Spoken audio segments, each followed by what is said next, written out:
Ladies and gentlemen, please welcome Malte Boecker, Director, Beethoven House, Bonn, Marin Alsop, Music Director, Baltimore Symphony Orchestra, and Kent Walker, Senior Vice President, Global Affairs, Google. Good morning, everyone. My name is Kent Walker. I'm Senior Vice President for Global Affairs at Google. Today, we want to take some time to look back at what's happened in the world of culture since the beginning of the pandemic. With concert halls and venues closing, the cultural sector was facing unprecedented challenges and a lot of transitions. At the same time, we saw people using culture and using music in particular to connect in new ways. There were impromptu concerts in the street to share a sense of community. People were singing from balconies to share moments of joy, or virtual orchestras were cropping up. And those are still some of the most enduring memories of a trying time. At Google and at YouTube, we did our best to come together to help our partners with tools that we have, especially as they were working to transition from in-person events to meaningful digital experiences. For example, on Easter Sunday, we worked with Andrea Bocelli to bring his Music for Hope live stream from Milan's Duomo Cathedral. That was one of YouTube's biggest live streams of all time. It was watched 42 million times by people around the world, with the largest simultaneous audience for a classical performance. It was really beautiful, and I encourage you to take a look if you haven't seen it. And to bring theater to the people, the UK's Theatre at Home project brought a new play from its archive online via YouTube every week for 4 months. That helped them raise needed funds and reach more than 20 million people around the globe. And then, of course, in 2020, the Ludwig van Beethoven celebration, is his 250th birthday, his celebration of that birthday. There were years of preparation that had gone into getting ready for the celebration. The pandemic meant that people had to scramble. Artists and orchestras and institutions rose to that challenge and moved celebrations online. We did our best to help. On the Google and Arts and Culture platform, we launched Beethoven Everywhere, together with 18 different cultural institutions around the world. There were more than 1,500 artifacts and 60 different stories on Beethoven's music and his life and his legacy. On YouTube, there were thousands of users, young artists and orchestras and institutions and politicians from more than 70 different countries who are uploading hundreds of videos playing Beethoven's music and creating a new global ode to joy. So before I introduce our esteemed partners today, I'd like to share the finale from the Global Ode to Joy with new artists, seasoned orchestras, and people from all around the world uniting via Beethoven's values of unity and brotherhood, showing that even though we all face challenges around the world, we could still share joy. So if we could play the clip, please.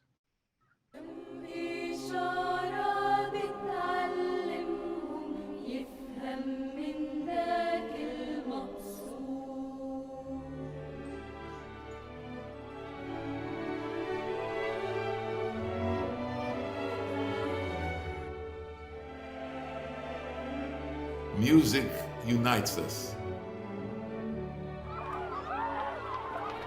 It gives us strength. It also gives us joy. Joy to me is when everything is in balance. I find joy in dreaming that one day we will all see each other as equal. Regardless of what we believe, who we love, what color of skin we have. Joy is nature, joy is poetry, and joy is song. Joy. Make us brothers. Give us comfort. Let our song bring joy to earth. Let us feel it. Let us heed it. Let us seek its deepest kiss.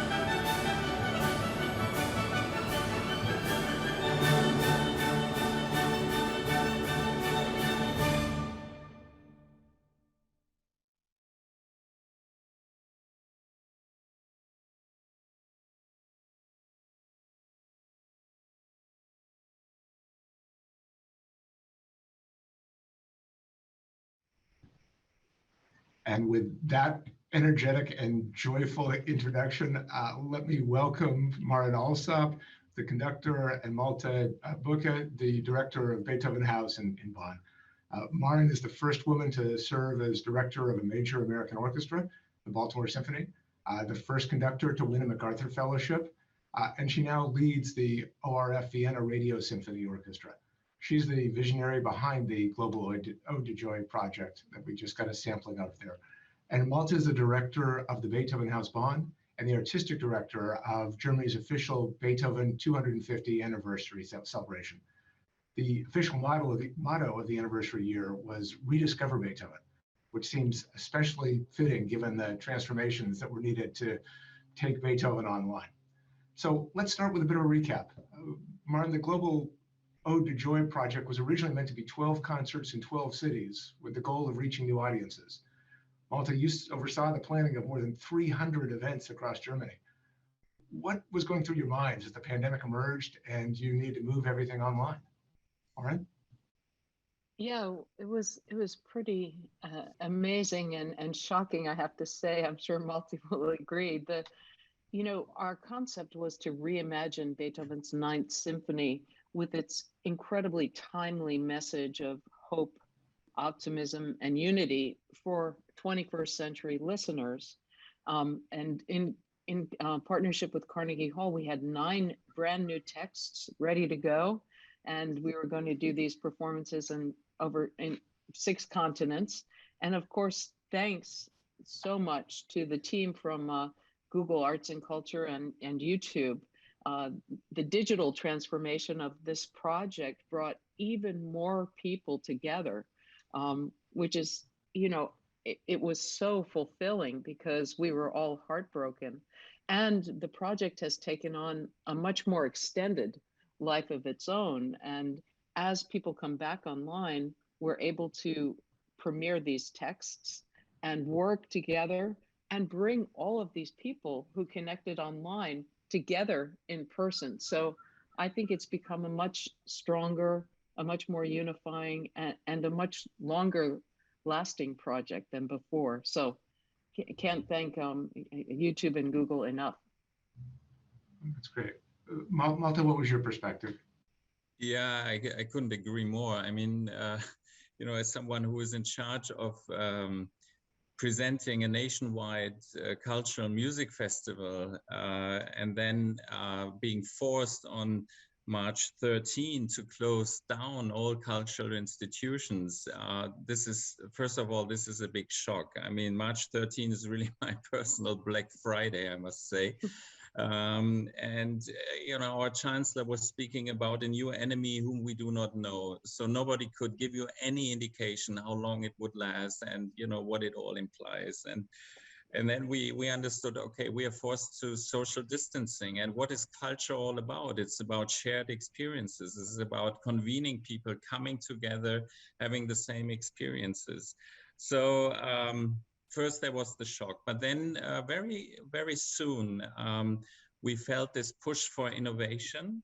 And we embraced every opportunity to keep in touch with our audiences, to keep in touch with the other musicians.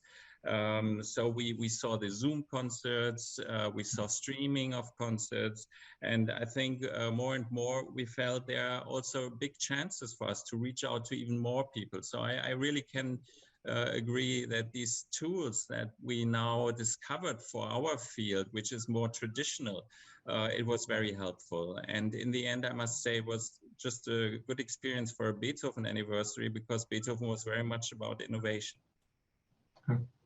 We were talking before the panel started about Beethoven's own personal challenges and his perseverance through all the difficulties he had, including becoming deaf late in life.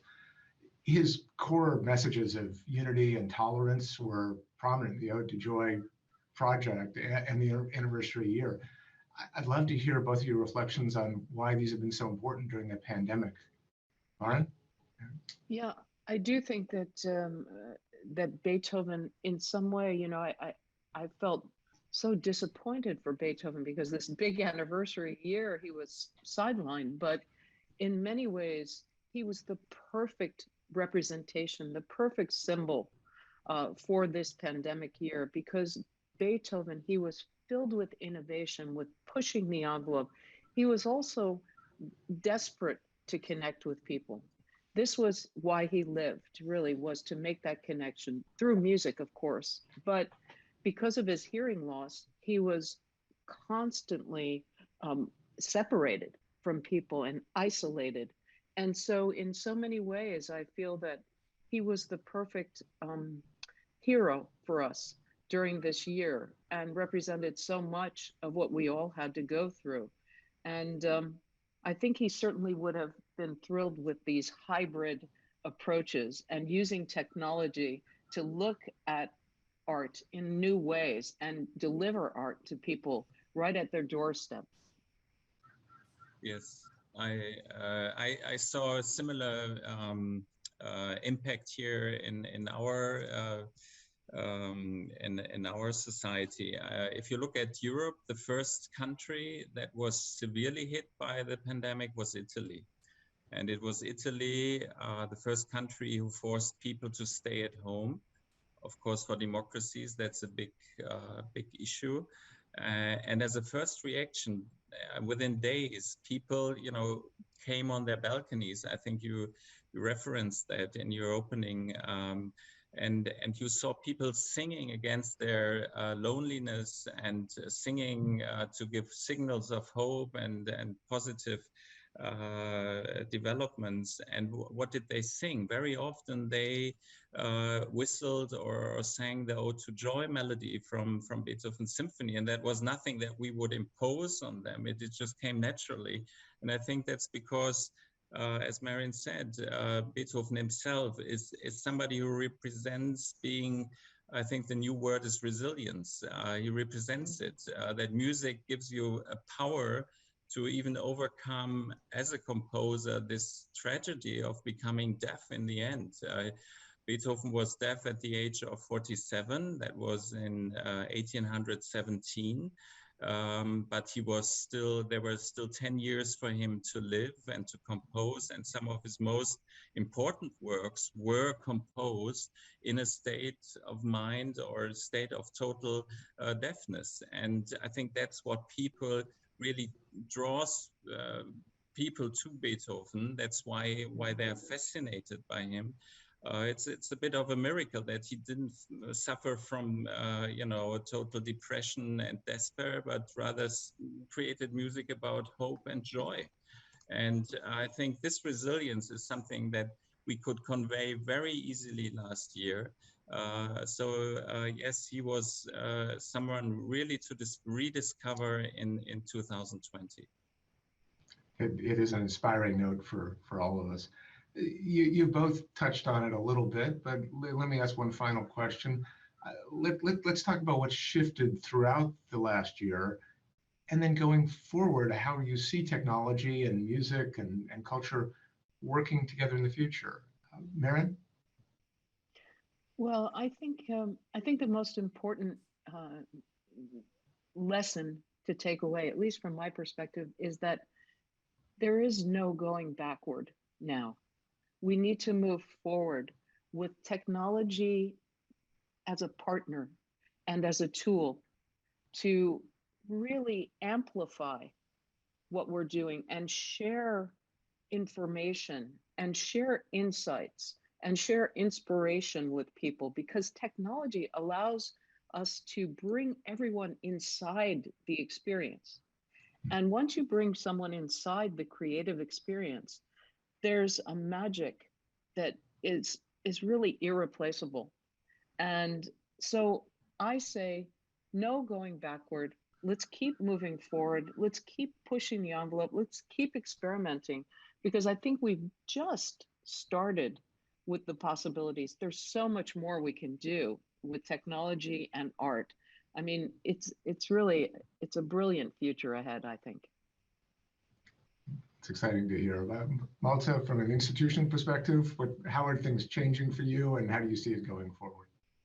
Well, part of the things that we realized last year is this virtual tour through our museum. There was a bit of a fear that by opening this up to the entire world with no thresholds, and people have easy access to see our exhibition online at the Google Arts and Culture platform. This might take away interest from really coming and seeing what we have to offer. But I think this is that's not the truth. The truth is that people have tremendous opportunities to reflect on cultural objects from all over the world, get inspired and get more curious and get more